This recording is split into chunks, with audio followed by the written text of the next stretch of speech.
Donc, on continue avec, je ne sais pas si c'est la 4e, 5e partie de la solitude. Donc, c'est comme ça que on finit notre débriefing. L'émission de Emmanuel Keita, comme elle est très suivie, ça cartonne sur YouTube. Nickel. Ces followers-là partagent ça de partout. 2-3 jours après la diffusion, Emmanuel Keita m'appelle, ma grando. C'est Miss Nikki qui m'appelait, ce qui m'appelle ma grando. C'est la 2e personne qui m'appelait ma grando. Apparemment, c'est grande sœur chez les Ivoiriens. Allô, bonjour. Moi, je n'avais pas enregistré son numéro. Parce que moi, après que je l'ai appelé, je passe le relais à mon assistance, Pamela, qui est au Cameroun. C'est Pamela, c'est à elle que tu envoies toutes tes informations, ton Facebook, et c'est elle qui fait toutes les questions. Et mes chroniqueurs aussi, chacun trouve des questions pour te poser parce que tu viens dans une équipe, c'est des chroniqueurs, chacun te pose sa question. Mais moi, mes questions, c'est mon assistant Pamela qui me fait ma feuille de route et tout. C'est comme ça que je reste un jour, mon téléphone sonne, ma grando. Moi, je n'ai pas enregistré son numéro. Donc, ok, c'est qui? Bonjour, ma grando, c'est Emmanuel Keita. J'ai dit, ok. À l'époque, j'ai dit, ok, tu vas bien? Elle me dit, ça va. Elle me dit, vu l'émission qu'on a fait, j'ai beaucoup aimé l'émission. Est-ce qu'on peut travailler ensemble? Je lui dis, travailler ensemble, ça veut dire quoi? Elle me dit, comme moi, vous êtes quelqu'un de la mode ici. Bon, bref, elle me fait ce que tout le monde dit. Tu es trop dans la mode, j'aime ce que tu fais, bla, bla, bla, bla, bla. Elle me met dans le concept, elle me met à l'aise. Elle me dit, je voudrais travailler avec toi et Miss Nikki. Qu'on fasse une émission de mode à 3. Je lui dis, ah, comment ça fait une émission de mode à 3?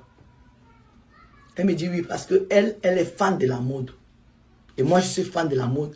Et qu'elle aime la façon dont Miss Nikki parle. Je lui dis, je ne comprends pas. Moi, j'ai déjà une émission où je parle de mode. Et je ne peux pas faire une autre émission à côté pour parler de mode. Je ne comprends pas. Elle me dit, mais je peux travailler avec vous. Je dis, ok, j'ai compris. Je te reviens. Je raccroche. J'appelle Miss Nikki, qui est quelqu'un avec qui je discute beaucoup, et Benito.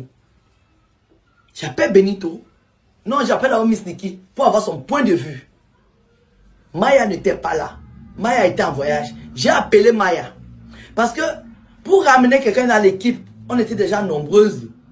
Pour ramener quelqu'un comme elle, avec à l'époque tout ce qu'elle avait dans les réseaux sociaux, il fallait que je demande l'avis de l'équipe.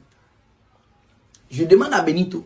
Benito, c'est comme un papa. Hein. Lui, il est content. Il me dit, oui, je crois que ça peut se faire. Pour moi, c'est OK.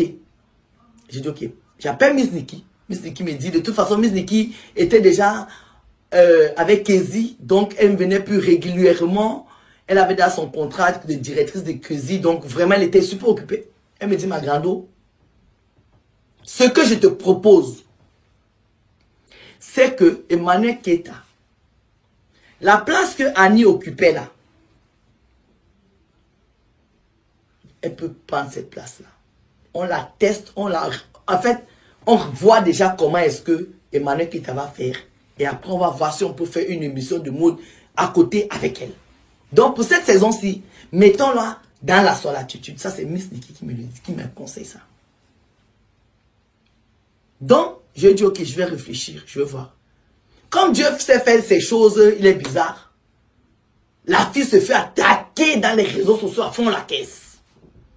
Et moi, je vous dis souvent, chacun a ses douleurs. Chacun de nous marche ici avec ses blessures. Moi, j'ai mes blessures. Moi, j'ai mes problèmes. Je sais par quoi je suis passé. Donc, quand je vois une fille qu'on est en train d'attaquer dans les réseaux sociaux, qui a des enfants, qui vient me demander un service, qu'est-ce que je fais? Quand je vois comment elle a attaqué partout, j'appelle maintenant toute mon équipe, je dis, cette fille-ci, il faut qu'on l'aide. Voilà le mot que j'ai utilisé. Mon associé, qui est mon partenaire, avant de ramener, il s'est passé un truc pas bien. Le jour où elle a fait l'émission, mon partenaire était là, il n'a pas aimé. Donc mon partenaire, lui qui me donne l'argent. Comme je sais que ce jour-là, il y a eu un petit clash entre les deux, je demande à mon partenaire que je voudrais que cette fille rejoigne mon équipe. Qu'est-ce que tu en penses? Il me donne son point de vue. Olivier, j'appelle Olivier, mon coproducteur. Je lui dis, je veux ramener cette équipe. Il m'a dit, moi j'ai toujours été, je fais comme je veux de mon équipe. Il m'a dit, Sol, je regarde aussi les réseaux sociaux comme toi. Si tu veux, tu l'amènes, mais c'est toi qui gères ton équipe. Donc en fait, avec tout ce qui se passait dans les réseaux sociaux, tous mes chroniqueurs avaient un peu peur que toutes ces choses-là nous reviennent. Mais moi, je suis un baobab, je n'ai pas peur. Et j'ai une fille qu'on a reçue, qui était très polie avec nous, qui m'appelle pour dire elle veut travailler avec moi, et qui se fait attaquer. Et moi, j'ai une équipe. Et donc, qu'est-ce que je veux faire? J'ai une télévision, donc je peux la valoriser. J'appelle Emmanuel Keita. Je dis, Eka, on est en fin de saison. Ma saison commence en octobre. Mais en septembre, je fais les mises en boîte. Je te propose au vendredi, sans l'attitude, mais on va faire, je sais pas, Fashion Police by Eka. C'est moi qui lui dis, voilà comment on va faire. On va choisir toutes les people. Et toi, tu vas décrypter les tenues. Et comme ça, on verra l'émission à 3. Je voulais qu'on fasse à 3 pour qu'il y ait du truc. Elle m'a dit, ah ma grando, je ne serais pas à l'aise. Si ce n'est pas Miss Nikki n'était plus disponible, je fais l'émission que toi et moi. Je lui dis, tu es sûr? Elle me dit oui. Donc, on se lance dans l'émission, elle et moi. Je lui dis, propose-moi les idées. Elle traîne, elle traîne, elle traîne. Donc, je suis productrice. Si j'ai une collaboratrice qui bug, qui traîne, qui bloque, je prends les devants.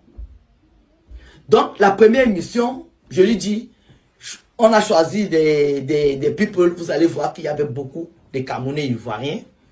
Donc, on choisit et tout. Je lui envoie, je lui dis, fais des recherches. Il y avait le truc à Abidjan, il y avait le truc aux États-Unis. Essaie de parler de ça. C'est comme ça que je lui envoie. Elle prépare ses trucs. Donc, son émission, c'était tous les vendredis. Et que tous les deux. Ça veut dire que je fais d'abord la seule attitude avec tous les autres. Et elle, je la prends à part. On fait notre émission. Tout se passait bien.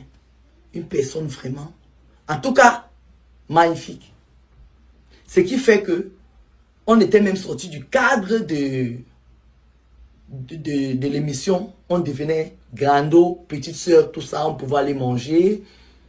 On pouvait aller, je sais pas. Bon, bref, je ne veux pas entrer dans les détails ici parce que ce n'est pas le but. Le but, c'est d'expliquer comment j'ai collaboré avec les gens et pourquoi je suis parti de Vox. Donc, la saison, on commence bien et tout. Et son émission, sa chronique cartonne parce que c'est une fille qui est très suivie dans les réseaux sociaux. C'est bien pour moi. C'est bien pour elle parce que pendant qu'elle est bafouée dans les réseaux sociaux ou elle bagarre même à l'école ou il y a tout ça là, moi, elle est à la télévision. C'était ce que je lui ai apporté, moi. Un soutien. Et la télévision, je vous dis, vous pouvez tout dire. La télévision reste crédible. Tu peux faire tout ce que tu veux dans les réseaux sociaux, mais la télévision reste crédible. Les réseaux sociaux ne seront jamais comme la télévision. La télévision reste la télévision. Les réseaux sociaux restent les réseaux sociaux. Donc, on continue.